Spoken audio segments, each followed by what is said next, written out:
Never did I envision my life unfolding in this manner.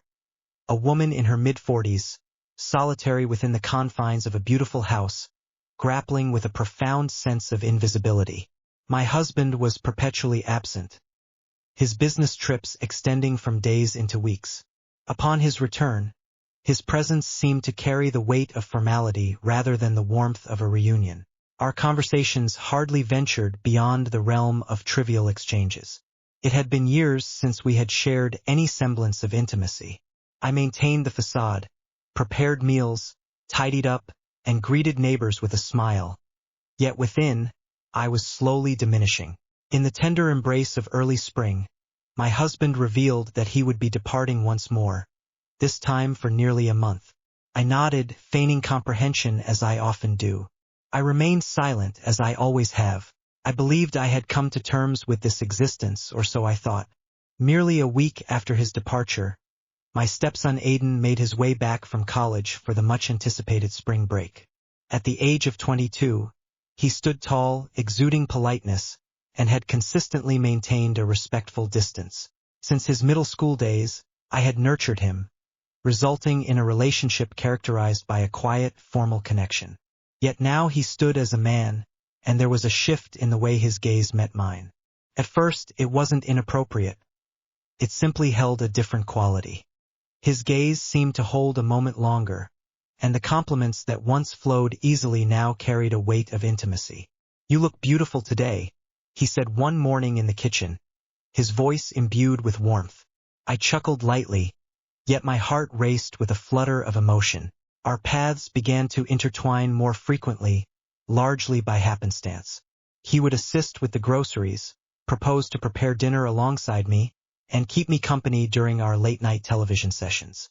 I attempted to dismiss the escalating tension, yet I was not oblivious. Each time his hand grazed mine, and every moment he lingered a breath too near, I sensed it deeply. As the day drew to a close, we found ourselves on the porch, captivated by the mesmerizing hues of the sunset. He expressed his admiration for the way I kept the family united, acknowledging the strength I showed for his father. I found myself at a loss for words, as such praise had eluded me for years. There was a quality to his voice, soft yet sincere, that pierced the barrier I had constructed around my heart.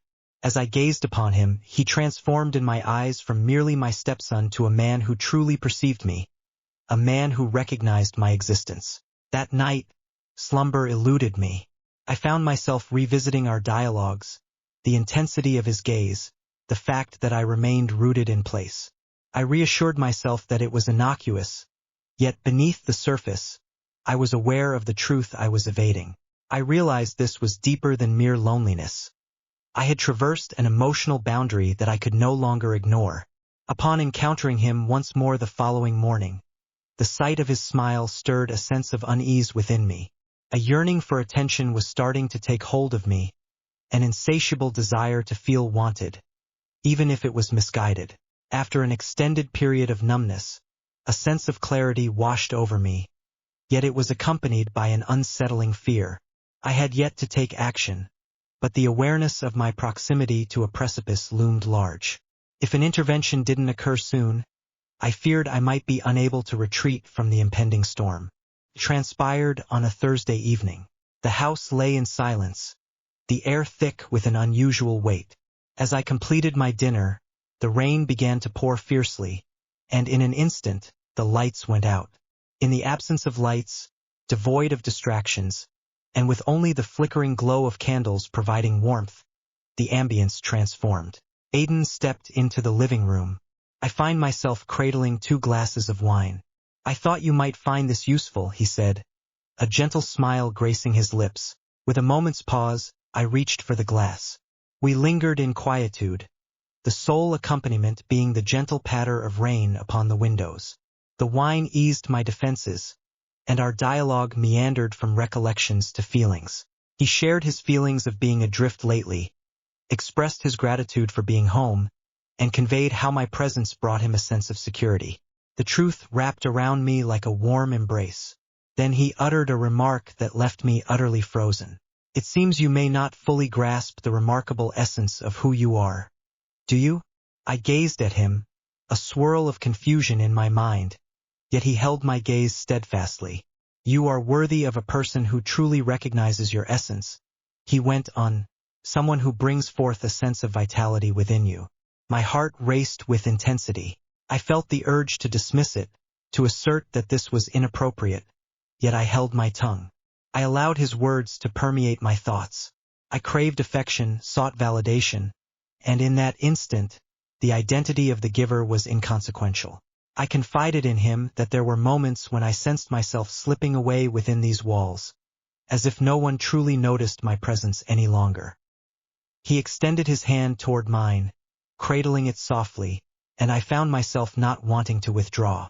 It seemed so instinctive, so serene, as if we had come to this place not through our own volition, but rather by the inexorable pull of fate. His touch was gentle, lacking any hint of aggression. It was gentle and heartfelt. After years of fading into the background, I finally felt seen. His eyes weren't merely gazing at me. They were enveloping me, filling the voids my husband had long since left behind. He inched nearer. I ought to have intervened, yet I chose not to. Our lips met with a gentle, lingering caress. The kiss conveyed a depth of emotion that words could never capture. It was not chaotic or hurried. Rather, it was profound, brimming with the emotions we had both long concealed. As it came to a close, we lingered in silence, acutely aware that we had traversed a line that could never be redrawn. I rose from my seat, declared my intention to retire for the night, and departed, leaving him in silence. Yet slumber eluded me, my heart raced, and my thoughts spiraled into a whirlwind. I was acutely aware of the wrongdoing that lay between us. It transcended mere physicality. It was a profound act of betrayal, not only against my husband but against the very essence of my beliefs and values.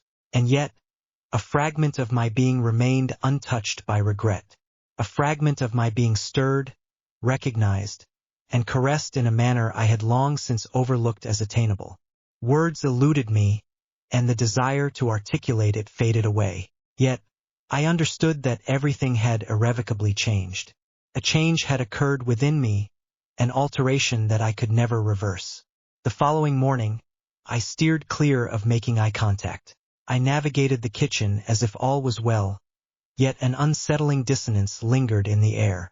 Aidan strolled into the room with an air of nonchalance, yet I could sense a shift in his demeanor.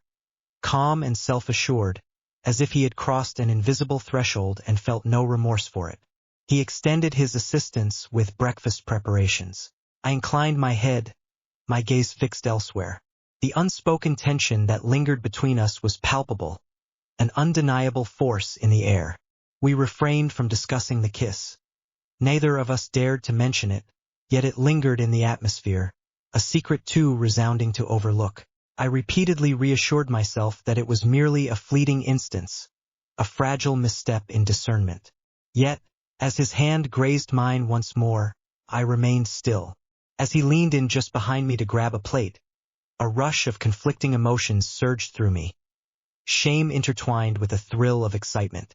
Later that day, I noticed him observing me, not casually, but with a deliberate focus. His gaze pierced through me, scrutinizing my face, my movements, every detail as if it held significance. It had been years since I experienced such attention, not from my husband, nor from anyone else. It was a mistake, I was aware of that, yet I found myself unable to resist the allure of wanting more. Aidan found himself dedicating more hours to the comforts of home rather than the company of his friends. He crafted reasons to linger in my presence: movie nights, running errands, leisurely walks. Our dialogues grew more profound. He inquired about my early years, my aspirations, and the sacrifices I had made throughout the years. I came to understand the extent to which I had concealed my true self in the name of a marriage that offered me no reciprocity. I made an effort to establish boundaries. I expressed to him that this could not persist, that it was perilous and irresponsible. He listened intently, nodded in understanding, even offered an apology. Yet the instant he found me alone, he leaned in and whispered that I occupied his thoughts incessantly, that I was worthy of far more than being overlooked by a man who remained oblivious to my silent tears as I drifted into sleep. Each word pierced through the fabric of my being, meticulously weaving me into a cohesive whole once more. One evening, he caressed my cheek and murmured, "You need not continue the charade. It is permissible to embrace your emotions once more." Silence enveloped me. There was no necessity for a response. The glance I cast his way conveyed everything. The boundary of emotion had been irrevocably breached. What ensued was not orchestrated. It was destined to happen. I no longer recognized the person I had become.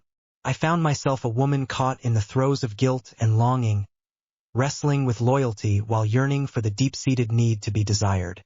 I reassured myself that I remained in command, that I could halt this before it spiraled out of control. Yet the reality was that I had already succumbed. Still, I dreaded the repercussions not only of being discovered, but also of the inevitable moment when he would depart again, when his respite concluded, leaving me solitary in this house once again.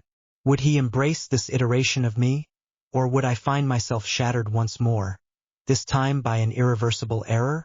Aiden's break was drawing to a close, and the burden of our actions started to weigh more heavily on us both.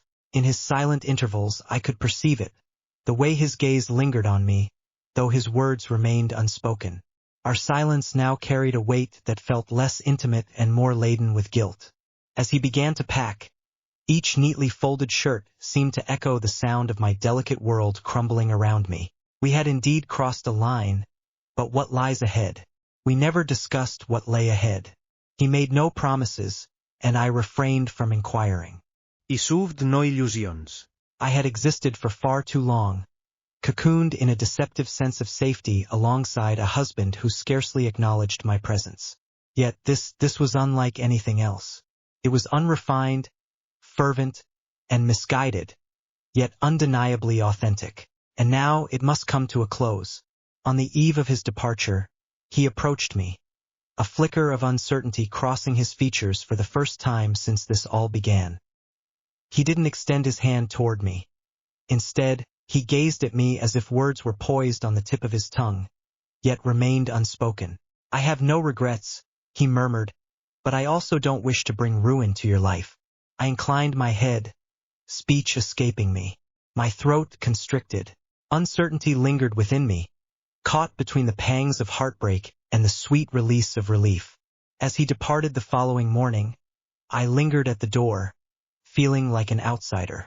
A figure slipped away from her existence, devoid of any fanfare, leaving behind no farewells, no vows to remember.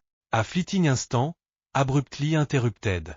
The house fell back into its silence, yet this time an unsettling chill lingered in the air. As the days slipped by, my husband came back, appearing as though nothing had shifted in our world. He returned with mementos, tales from discussions, and recounted business negotiations during the evening meal. He remained oblivious to my deliberate evasion of his gaze. He remained oblivious to the emptiness that had taken root within me. I had surrendered myself to another, both in heart and body, and the evidence was clear, though only to my own eyes. Initially, I believed guilt would engulf me, yet what washed over me was a profound sorrow, not solely for my actions, but for the countless years I had squandered in a state of invisibility. The betrayal transcended the kiss and the touch. It lay in the painful awareness that someone who was never meant to hold significance had perceived me with greater clarity in a mere week than my husband had in all those years. Aiden sent a single text, a straightforward note: "Take care of yourself." For hours, I found myself transfixed by it, contemplating every detail before finally mustering the resolve to erase it. I understood that we could not persist, and I was equally aware that returning to the past was not an option. I had transformed, and that transformation was irreversible. Ultimately, I found myself in a marriage that appeared whole on the outside, yet was utterly empty within. I spent my days alongside a man who believed all was well, while I bore the heavy burden of irrevocable choices. Perhaps the true punishment lies not in the act of being discovered, but rather in the burden of carrying the truth alone, shrouded in silence. I discovered that love devoid of attention becomes mere habit, while attention lacking commitment transforms into mere temptation. In the midst of it all, a fragment of my essence slipped away, forever beyond my reach.